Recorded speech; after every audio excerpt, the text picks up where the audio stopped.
Bismillahirrahmanirrahim. Assalamu alaikum. I am your course instructor Dr. Faiza Shaheen here with the course of Economics and Financing of Education EDUC 4124. We are going to start our unit number 3, the individual demand for education. The agenda of today's lecture is the concept of demand for education, the concept of demand in economics of education. How likely the concept of demand is different as individual and as in the discipline of economics of education. There are certain factors that determine the concept of demand. Those are different in education with compulsory education and non-compulsory education. Here we have mentioned the factors that determine the demand for compulsory and non-compulsory education. For compulsory education, there are three factors that determine the concept of demand, which is demography, migration, legal and social conditions. And for non-compulsory education, these four factors are there which determine the concept of demand: income, personal preferences, education as an investment, and the trend within the society.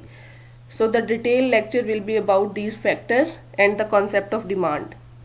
Starting from the first content slide, it says demand is the amount of a commodity or service that will be purchased at a particular price or cost. Or in simple words, we can say the amount of the product purchased depends upon the price of the product. It is the general phenomena whenever you go to purchase something, you see the prices of that product. If that prices is up to your capacity, you purchase that. The demand is determined by the price of the commodity. And similarly, if services providers are estimating to produce something, the amount of that commodity will depend that how likely people will purchase that. It is not only about commodities and goods only, but also about services. The simplest form of demand function is that if the price of the product goes up, the higher price will put some people off and less will be bought. जब चीज़ों की कीमतें बढ़ जाती हैं तो उनकी demand कम हो जाती है, और the reverse will happen if the prices goes down.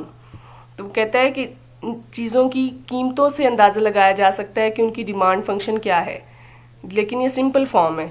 Education में, इकोनॉमिक्स ऑफ एजुकेशन में डिमांड का क्या कॉन्सेप्ट है वो हमें इस स्लाइड से पता लगता है. The concept of demand in economics of education is that the demand of education in economics can be understood by making the distinction between demand for compulsory education and the demand for non-compulsory education. The factors for both types of education are not similar.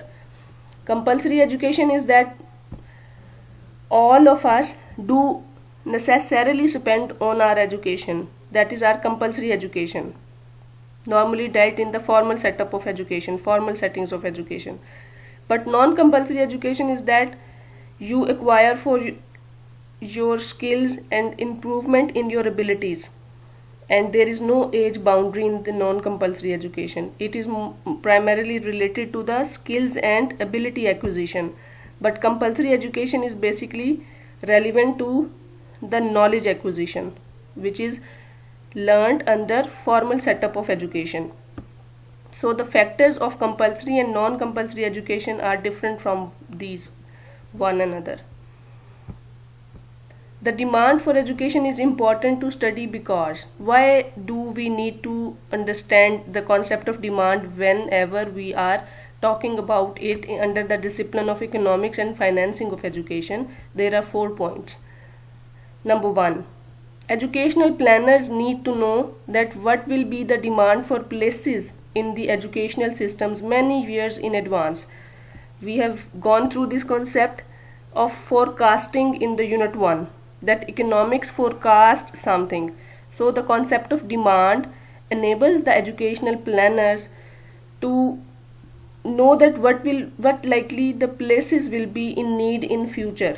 कितने school colleges खोलने चाहिए future में, इसका हमें demand से अंदाजा होता है. To ensure that there is neither a shortage nor a surplus of educational resources, that is to say teachers and schools etc.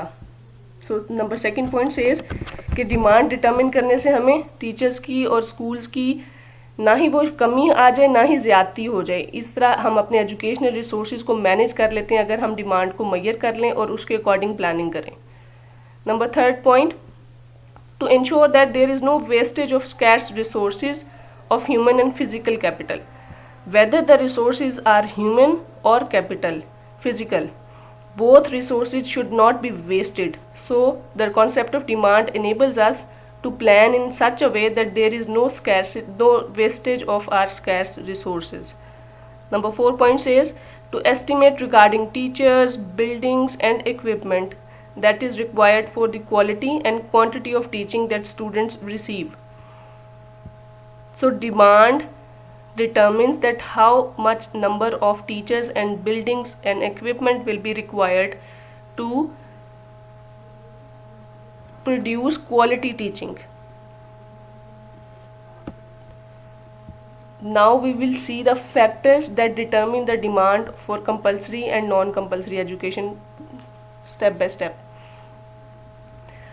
Starting from compulsory education, 3 factors will determine the demand for compulsory education, that is demography, migration and legal and social conditions. Demography says what is with the level of place and location, what are the requirements. Migration says who are leaving the country and who is entering the country. This ratio is important to plan for education.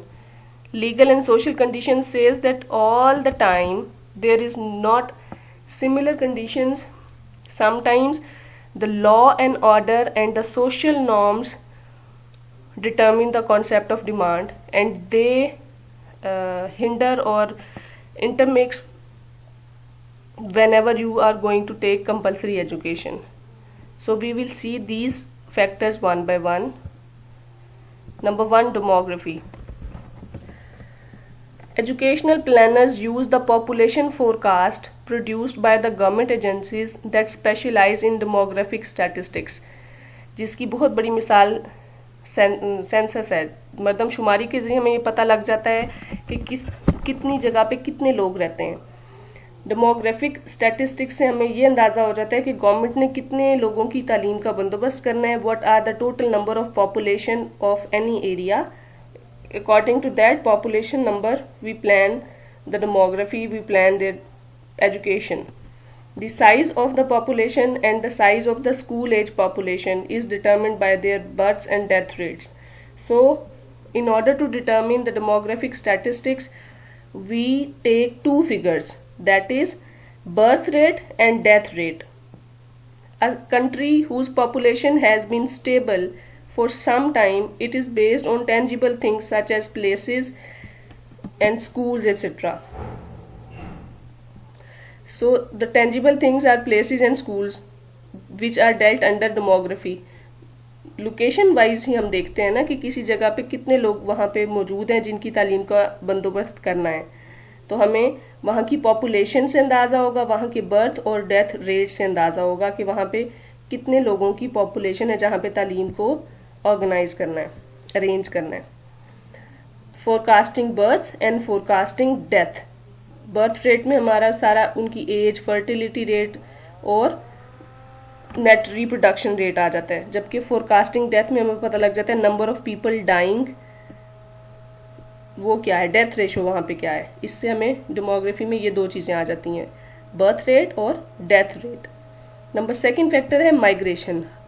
What is the ratio and tendency of people leaving the country and sometimes entering the country? This ratio determines the level of demand, that what will be the ratio of people for whom we are to arrange the process of education. The second factor that needs to be forecasted is migration factor. It is based on arrival and departures of the people. So migration itself is a big concept. In the unit 7 you will go through in detail migration versus brain drain. So here it is a small factor under the determination of demand. It is internal and external migration. Immigration is also mixed concept. Internal and external immigration is to be considered while measuring or estimating about demand. So we need to know who are within the country moving people and who are externally coming and entering the country or leaving the country. These both ratio determine are dealt under migration. The arrival or departure of people can have a considerable effect on the demands made upon schools and colleges. Sometimes we have seen that people take admission but they do not complete their degree, they leave the institute. So this is called dropout ratio. And on a broader level, on a country level, we see that who are the entrants and who are the leavers. These ratios determine that what is the demand, what is the need analysis tell us that what is the demand of education for that. How many number of people are there for whom we need to arrange the process of education. Migration is difficult to forecast and it fluctuates even more than the birth rate. Its size is affected by economic, political and legal circumstances. So we cannot say that average ratio of migration remains the same throughout the year, because this is difficult to measure and forecast. Forecasting means in future in advance we cannot measure the number of people who are leaving the country or who are arriving from some other country to our country. So these forecasts are difficult, but this is a factor that determines the demand for compulsory education. Number third factor that determines compulsory education demand is legal and social conditions. Legal means law and order, and social means the norms of the society. So these both terms are telling that these conditions determine the concept of demand for compulsory education. The final set of factors influencing demand relates to socio-political and legal conditions of the country. Sometimes we leave a place due to some political reasons. If people persuade you during voting and some other circumstances, you do not feel comfortable living at some place, so you leave that place. Even legal conditions are somehow somewhere restrict, so this is a factor. These will differ enormously between different countries and may change rapidly within a given country. They say legal and social conditions do not remain same for all the time, because in our scenario, in our national scenario, we see that one government stays for 5 years. So once we are having contentment with the rules and law and order of one place, we will remain contented with that up to 5 years. So it is not so much happening in the society in our context, but it brings some change. One important factor that will influence demand is legal requirement to attend the school, and if such requirement exists, how effectively it is enforced, it is another factor. So legal requirement to attend the school, this is important. और ये legal requirement हर society में change होती है. वो countries जहाँ पे हमारा literacy rate 100% है, वहाँ पे लीगल रिक्वायरमेंट है कि एजुकेशन फॉर ऑल है, वो नेसेसरी है सबके लिए. लेकिन जहाँ पर एजुकेशन फॉर ऑल है तो सही लेकिन इम्प्लीमेंटेड नहीं है, वहाँ पे ये रिक्वायरमेंट फ़र्क होगी. इसी तरह कितने लोग स्कूल अटेंड करते हैं, कितने छोड़ के जा रहे हैं, और फिर स्कूल अटेंड करने की एज जहाँ पे डिटरमिन की है वो लीगली कितनी इम्प्लीमेंटेड है. ये तमाम फैक्टर्स हैं जिससे हम डिमांड को डिटरमिन करते हैं. So these were 3 factors that determine the demand for compulsory education. Now coming towards the next topic, which is demand for non-compulsory schooling. Non-compulsory schooling is determined by 4 factors. The demand for non-compulsory schooling, a set of factors come into play that affect the willingness of students to stay in the educational system beyond the compulsory school age. It means that it is more determined by the willingness of the students. Compulsory education तो हम अपनी मर्जी से या कैसे formal education में रहते हुए हासिल करते ही हैं, लेकिन नॉन कंपलसरी एजुकेशन की तरफ बहुत कम लोग इंक्लाइंड होते हैं या उनकी रेशो कंपलसरी से कम होती है. सो इसके फैक्टर्स भी अलग हैं. Number 1, income, personal preferences, education as an investment and trend. These 4 factors are there which determine the demand for non-compulsory schooling. Now one by one we will see that what are these factors. Number 1 is income. The amount of a product bought depends on its price or cost. It is an understood fact कि चीज़ की कीमत से हम उसकी खरीदारी का अंदाज़ा लगाते हैं. So it also depends on the income of potential consumers. The rich people are more likely to spend on non-compulsory education. This is a research-based fact which is reported in your book that will be shared. It says that non-compulsory education ज़्यादा affording people की ज़्यादा affording people इसको avail करते हैं. The amount of a product bought depends on its price and its potential consumers, and more likely rich people spend more on their non-compulsory education. आप में से कितने लोग हैं जिन्होंने स्किल के ऊपर स्पेंड करने के लिए आज तक अपनी स्किल एक्विजिशन के लिए कुछ स्पेंड किया हो? जैसे आपने रेगुलर या फॉर्मल स्कूलिंग में तो स्पेंड किया ही होगा, लेकिन अपनी स्किल को इम्प्रूव करने के लिए कोई एडिशनल डिप्लोमा, कोई कोर्स, कोई चीज़ की हो नॉन कंपल्सरी एजुकेशन के अंदर, वो करने के लिए हमारे बहुत सारे फैक्टर्स हैं, जिसमें से एक फैक्टर ये है कि हमारी इनकम या हमारे एक्सपेंड जितने हमारी जो अफोर्डिंग है वो हमारी इनकम से डिटर्मिन होती है. Number 2 is personal preferences. Sometimes we prefer to learn a skill but most of the time we remain with the general criteria. So this is a personal preference factor which determine the demand for non-compulsory education. It says personal taste and beliefs are also affecting factors of enrollment in non-compulsory education. Interest and belief of the people differ from one another and it affects their trend towards non-compulsory education. Most of the students enjoy their additional education, and in later life many people feel that they lead a quality life with more rewarding leisure time activities as a result of the education.